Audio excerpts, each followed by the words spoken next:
사도행전 5장 11절에서 16절까지 하나님의 말씀입니다. 사도행전 5장 11절부터 16절입니다. 하나님의 말씀을 제가 읽습니다. 온 교회와 이 일을 듣는 사람들이 다 크게 두려워하니라. 사도들의 손을 통하여 민간의 표적과 기사가 많이 일어나매 믿는 사람이 다 마음을 같이하여 솔로몬 행각에 모이고 그 나머지는 감히 그들과 상종하는 사람이 없으나 백성이 칭송하더라. 믿고 주께로 나아오는 자가 더 많으니 남녀의 큰 무리더라. 심지어 병든 사람을 메고 거리에 나가 침대와 요 위에 누이고 베드로가 지나갈 때 혹 그의 그림자라도 누구에게 덮일까 바라고 함께 읽습니다. 예루살렘 부근에 수많은 사람들에게도 모여 병든 사람과 더러운 귀신에게 괴로움을 받는 사람을 데리고 와서 다 나음을 얻으니라. 아멘. 우리가 아는 바와 같이 아나니아와 삽비라의 죽음은 모든 사람들에게 두려움을 주었습니다. 5장 11절 같이 한번 읽어봅시다. 온 교회와 이 일을 듣는 사람들이 다 크게 두려워하니라. 하나님을 두려워하게 된 것이죠. 교회라고 하는 곳이 이게 만만한 곳이 아니구나. 좀 표현을 과하게 한다면 하나님이 살아계시는 거구나. 잘못하면 죽을 수도 있구나. 그래서 아나니아와 삽비라의 사건이 사람들에게 두려움을 주고 그 두려움의 결과로 오늘 본문에 이런 표현이 나옵니다. 상종하는 사람이 없었다. 상종, 서로 따르며 친절하게 지낸다. 함께 같이 지낸다. 그러니까 12절과 13절을 보면 믿는 사람들이 다 마음을 같이하여 솔로몬 행각에 모였는데 그 중에 어떤 사람은 그들과 함께 하지 못하였다. 이런 표현이 나옵니다. 상종하는 사람이 없었다라는 이 말씀의 의미가 오늘 중요한 말씀의 포인트가 되는 것입니다. 상종이라는 표현 우리는 보통 부정적으로 많이 씁니다. 아유, 상종 못할 사람이야. 저 사람은 아주 성질이 포악하거나 이런 사람에게 우리는 아유, 이런 상종 못할 사람. 그런데 오늘 본문은 상종이라는 표현을 긍정적으로 쓰고 있다는 것입니다. 그 의미가 뭘까요? 첫 번째로는 교회 내에서 진짜와 가짜가 드러나게 되었다는 겁니다. 예수님의 표현을 빌린다면 양과 염소가 드러난 겁니다. 이 사건을 통해서. 예수님의 표현을 빌린다면 쭉정이와 알곡이 드러나게 된 겁니다. 이런 거죠. 별 생각 없이 또는 어떤 불순한 목적을 가지고 교회에 들어왔는데 아나니아와 삽비라가 죽는 사건을 보면서 와, 이 교회가 이런 곳이네. 가짜가 잘못하면 죽을 수 있는 곳이네. 하나님에 대한 두려움이 생겨서 감히 그들과 함께 하지 못하는 교회 내에서 진짜와 가짜가 구별되는 결과를 가져오게 되더라는 거예요. 여러분, 실제로 지금 이 시대에도 교회 내에 진짜 같은 가짜가 있다는 거예요. 우리도 알잖아요. 정치의 계절이 되면 많은 분들이 교회에 와서 등록을 하기도 합니다. 그리고 선거 끝나면 싹 사라졌다가 다시 오기도 하지요.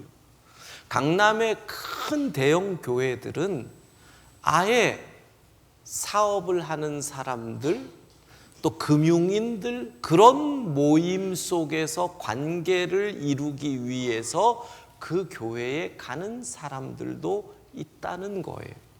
목적이. 겉으로 보면 진짜지만 내면을 보면 가짜들이 교회 내에 많이 있어요.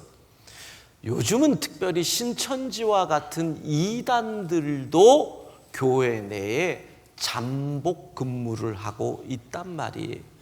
어제 우리 교회에 사무실로 신천지 5명인가가 왔어요.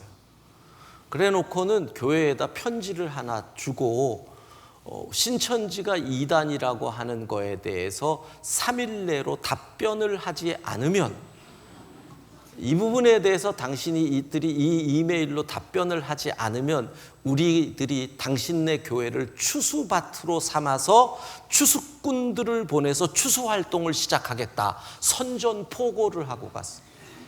아니, 이것들이 뭘로 알고 우리를, 이렇게 근데 가만히 생각을 해보면 걔들이 무슨 배짱으로 그랬을까? 그러면 이 가운데 이미 신천지가 변장을 하고 이 속에 숨어 있는 사람들이 있을 거라는 거예요. 옆에 있는 분들 얼굴을 좀 확인을 하시죠. 신천지 아니야? 그러니까 자기들이 와서 추수 활동을 하겠다고 이딴 짓을 하고 있단 말이에요. 가짜들이 겁이 나서 도망가는 일들이 벌어졌다는 거예요. 잘못하면 죽는구나. 여러분, 가짜가 진짜로 바뀌는 역사, 우리 교회에 이런 성령의 역사가 나타나기를 소원하는 것입니다.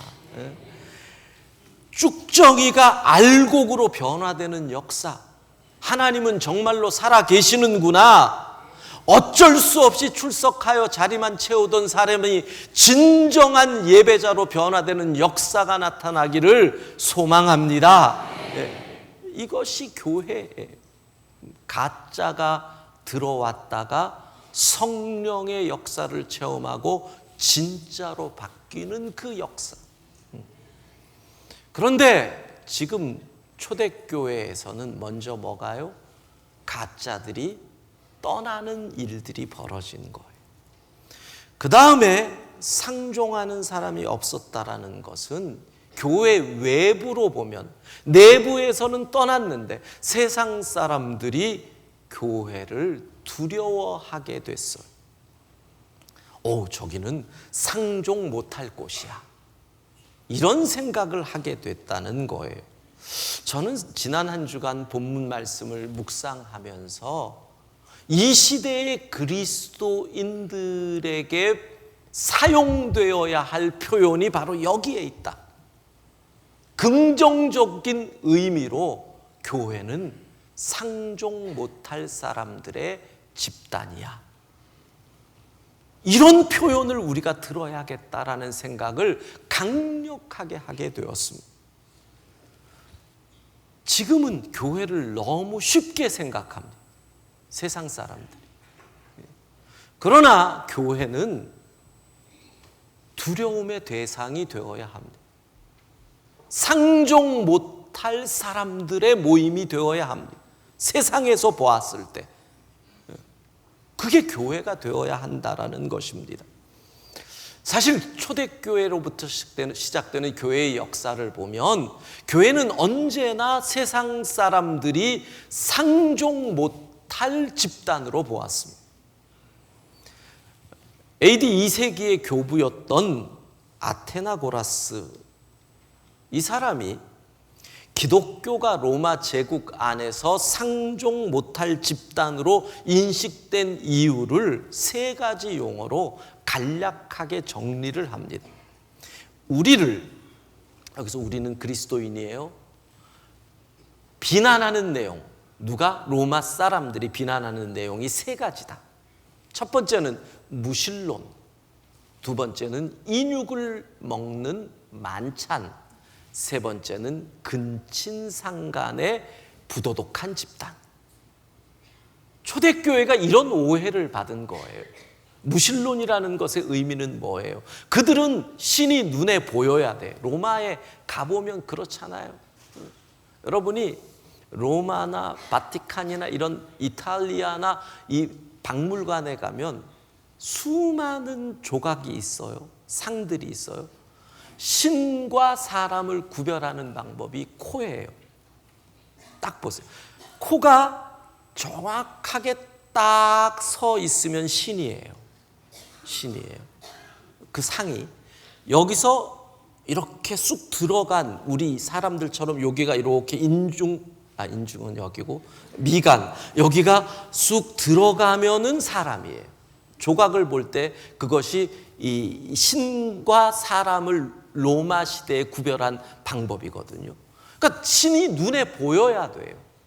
그리고 황제를 숭배해서 신으로 섬겼단 말이에요. 그런 사람들에게 저 팔레스타인의 이름 없는 식민지에서 십자가에 달려 죽은 어느 죄수를 신으로 하나님의 아들 메시아로 섬기는 이 기독교는 그들에게 있어서는 신이 없는 종교와 마찬가지였다는 것. 거기다가 그들은 자기들이 모일 때마다 뭐를 하느냐면 이것은 주님의 몸입니다. 주님의 피입니다. 그러니까 무슨 소문이 들려요? 기독교인은 식인종이다. 다음 주에 여러분 우리가 성찬식 할 거거든요. 그러니까 이런 소문이 도는 거예요. 거기다가 또 뭐예요? 형제 자매. 이 호칭이 로마 시대에는 이집트의 문화가 있던 그 시절에 이집트에서는 형제와 자매라는 호칭을 성관계를 맺는 파트너를 부르는 호칭이었다는 거죠. 근데 초대교회 공동체에서는 형제 자매라고 불렀으니 이곳이 성적으로 문란한 집단, 성적으로 문란하죠. 신을 모신다고 하는데 말도 안 되는 신을 모시고 있죠. 거기다가 식인의 야만적인 풍습을 가지고 있는 상종 못할 집단으로 초대교회를 그렇게 바라봤다는 거예요. 그러나 사실은 그 오해 속을 깊숙이 들어가 보면 교회, 초대교회가 갖고 있는 그들의 믿음의 모습이 자기들이 받아들이기 어려웠다는 거예요. 불편했다는 거예요. 그들이 가지고 있던 기존의 사회의 질서에 어긋났다는 거예요. 생각해 보세요. 노예, 사람 대접 못 받았어. 노예에 대한 처우는 물건보다 더했거든요. 그 다음에 여자. 이번에 읽었던 자료를 한번 보니까요. 이런 자료가 있더라고요. 당시의 일반 집에서 로마에서 얼마나 포도주를 많이 마셨어요. 와인을 많이 마셨잖아요. 여자는 와인을 그냥 마실 수가 없었더라고요. 여자는 남편의 허락을 받지 않고 와인을 그냥 못 마시고 물을 부어서 희석한 와인을 마셨어요. 근데 남편 몰래 포도주를 희석하지 않고 마셨을 경우에는 이혼을 당하거나 아니면 맞아 죽는 경우도 있었다. 좋은 세상에 사시는 줄 아세요? 그게 여자였어요. 그 시절 여자였어요. 거기다가 아이들을 갓 태어난 아이들을 아버지가 봤을 때 부족하다 그러면 그냥 버리는 일도 흔히 로마에서 일어난 일이었어요. 그러니까 생각해 보세요. 애가 태어났는데 장애를 가졌다? 버려요. 집에 자식이 많은데 또 딸이 태어났다? 버려요. 이런 시대적 상황 속에서 초대교회 기독교인들은 어떻게 해요? 노예를 보고 형제요 이러는 거예요. 여자를 보고 뭐라 그래요? 자매여 이러는 거예요. 버려진 아이들 고아를 위해서 자신들의 재산을 내놓고 고아원을 만들어서 그 아이들을 돌보는 거예요. 이게 얼마나 불편함을 주냐고요. 기존의 사회 질서를 반하는 행동들을 하고 있는 거예요. 그러니 어떻게 해요? 저놈들과 상종할 수 없어 이렇게 되는 거지요. 갈라디아서 3장 28절의 말씀을 함께 읽습니다. 너희는 유대인이나 헬라인이나 종이나 자유인이나 남자나 여자나 다 그리스도 예수 안에서 하나이다. 이 말씀 그대로 올려주세요. 계속 여러분 이 말씀을 보면서 갈라디아서 3장 28절의 말씀을 보세요. 이게 얼마나 그 시절을 불편하게 만드는 말씀이냐고요. 차별이 당연히 여기던 그 시대 속에서 차별은 없다라는 선언이에요. 이걸 우리 속에 그대로 갖고 와봐요. 여러분 이 말씀이 여러분에게 불편할 수 있다는 거예요. 유대인이나 헬라인이나 지방색 없다. 지방으로 인한 차별하면 그리스도인 아니다라는 거예요. 여러분 속에 지방으로 인한 차별이 있으면 그리스도인 아니라는 거예요. 종이나 자유인이나 빈부 귀천 차별이 있으면 갑질하는 사람들 그리스도인 아니라는 거예요. 식당에서 종업원들에게 갑질하고 돈 좀 있다고 갑질하는 사람들 그리스도인 아니라는 거예요. 남녀 성차별하는 사람들 그리스도인 아니라는 거예요. 이게 얼마나 불편한 말씀이에요. 내 속에 편견이 있거든요. 내 속에 차별이 있거든요. 말씀이 그거 아니다. 그러니까 이 말씀대로 살아가는 거지요. 계급, 인종, 교육을 받고 안 받고 빈부 차이를 무시하고 남녀가 함께 그리스도를 기념하는 성찬에 참여하고 노예도 함께 참여하고 빈민, 환자, 고아, 과부, 죄수, 노약자들에게 적극적으로 구호의 손길을 뻗친 그리스도인들의 삶이 당시 로마 사람들을 불편하게 만든 것이죠. 우리와 다르다. 상종할 수 없다. 이게 그리스도인들이에요. 근데 거기서 끝나지 않았다는 거예요. 사도행전 5장 13절 같이 읽습니다. 그 나머지는 감히 그들과 상종하는 사람이 없으나 백성이 칭송하더라. 아멘. 여러분 이게 세상이 초대교회를 향한 평가예요. 상종할 수 없으나 존경받을 만하다. 귀 기울여 들으세요. 초대교회는 이런 평가를 받았어요. 상종하기 어렵다는 얘기는 뭐예요? 그들이 삶이 너무 고매해서 내가 그들과 함께 하기 어렵다라는 거예요. 그러나 존경할 만합니다. 여러분 이게 그리스도인이에요. 이 세상 사람들이 우리를 이렇게 봐야 한다는 거예요. 그 삶이 너무 아름다워서 내가 당신과 함께하기 참 어렵습니다. 그러나 당신을 존경합니다. 이 땅에서 우리는 그리스도인들은 세상 사람들이 볼 때 상종하기 어렵지만 존경받을 수 있어야 하는 것입니다. 그런 그리스도인 되기를 바랍니다. 얼마 전에 연대 명예교수인 김영석 박사, 참 귀한 그리스도인이잖아요. 그분의 칼럼을 하나 읽었는데 작년에 돈 많이 벌었대요. 100세가 돼 가시잖아요. 그러면서 책을 내고 강연 많이 다니고 그러니까 돈을 무지 많이 버는 거예요. 그리고 버는 거를 가지고 또 많이 기부도 하시고. 그래서 작년에 이제 세금을 내려고 했더니 세금이 3천만 원을 세금을 무지무지 버신 거예요.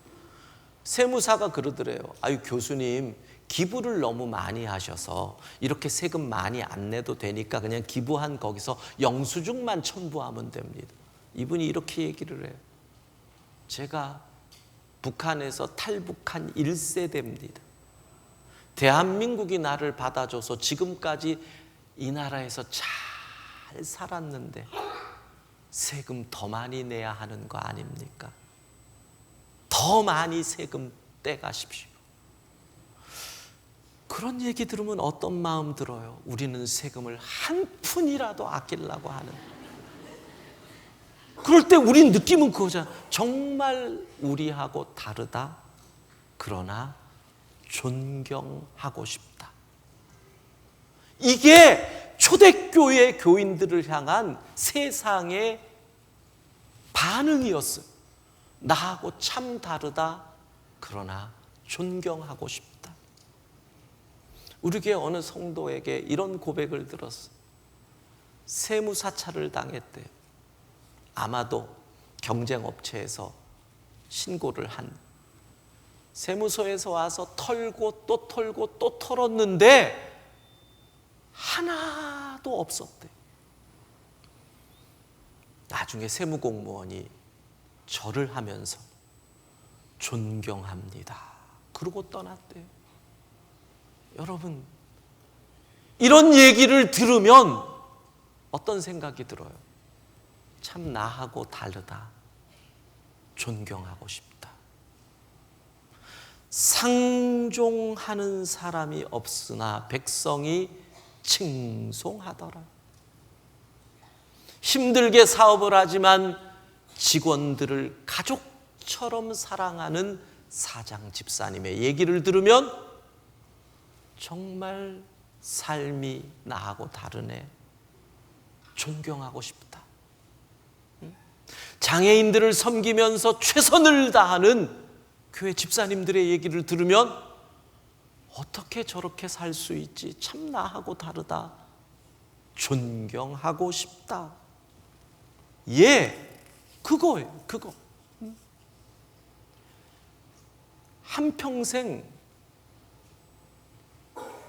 우리 그리스도인이 된 다음에 그분이 주장했던 것이 고향을 묻지 말자를 주장했던 어른이 계세요.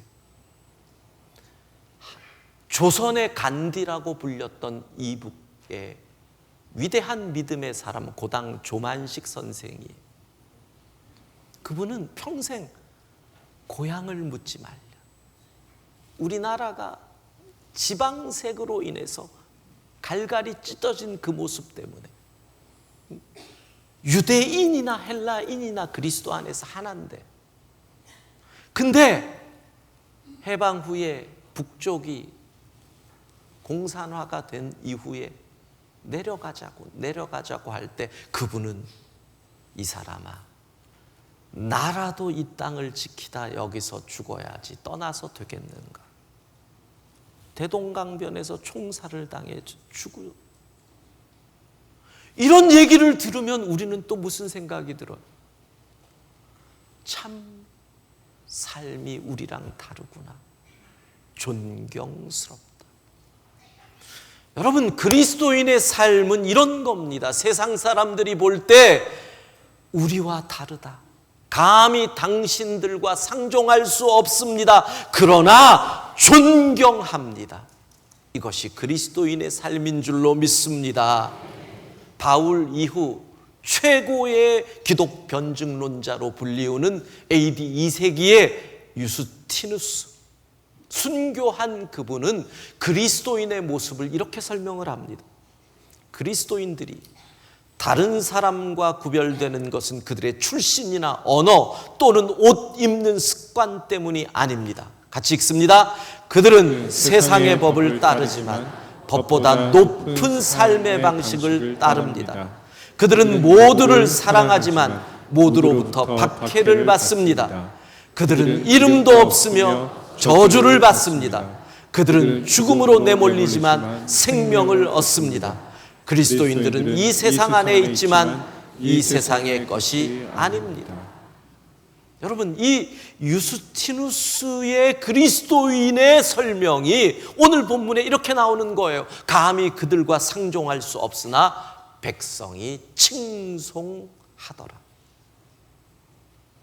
상종할 수 없으나 존경하더라. 이 삶은 결국 어떻게 이어지는 줄 아세요? 14절로 이어지는 거예요. 함께 읽습니다. 믿고 주께로 나오는 자가 더 많으니 남녀의 큰 무리더라. 자, 이렇게 되는 거예요. 자, 그리스도인답게 살아가면 사람들이 처음에는 와, 너무 빛이 빛나니까 쳐다보지를 못해요. 상종할 수 없더라. 그리고 그 다음 단계는 뭐예요? 와, 칭송하더라. 존경합니다. 그리고 그 다음 단계가 뭐예요? 당신을 닮고 싶습니다. 당신처럼 나도 살고 싶습니다. 믿고 주께로 나오는 자가 더 많으니 우리의 삶이 전도의 도구가 되어야 할 줄로 믿습니다. 그렇게 되는 거예요. 당신처럼 되고 싶습니다. 사는 모습이 나와 다릅니다. 내가 따라갈 수도 없습니다. 너무 나하고 거리가 멉니다. 그렇지만 나는 당신을 닮고 싶습니다.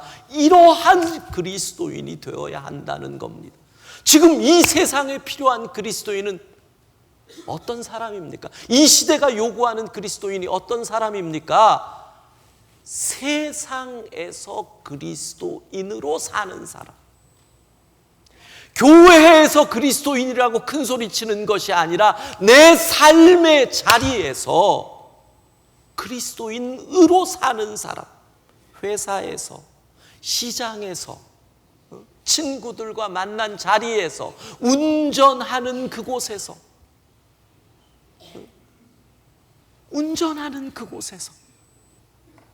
그 자리에서 그리스도인인 사람을 이 시대는 찾고 있습니다. 사랑하는 성도 여러분, 상종하는 사람이 없으나 백성이 칭송하더라. 이러한 그리스도인 될 수 있기를 소망합니다.